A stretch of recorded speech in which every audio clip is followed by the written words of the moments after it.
Eu tenho um amigo que me dá forças para seguir avante, seguir andando quando eu estou fraco, quando necessito.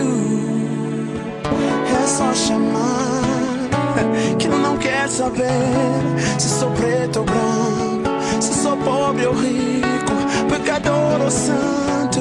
É o meu abrigo, meu agasalho. Tantas coisas neste mundo acontecem, muitas dessas coisas nos aborrecem. Mas se dobrarmos os joelhos e olharmos para o céu, vamos ver uma benção que Deus nos deu. E não importa se essas coisas que acontecem pouco ou muito nos aborrecem, Cristo vai nos libertar, nossas feridas vai sarar.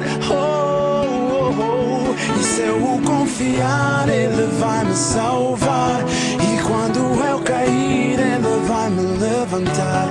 E quando eu chorar, minhas lágrimas vai enxugar. Vai estar tudo bem. E quando eu me perder, Ele vai me encontrar. E todos os meus segredos Ele vai guardar. E quando eu errar, Ele vai me perdoar. Vai estar tudo bem.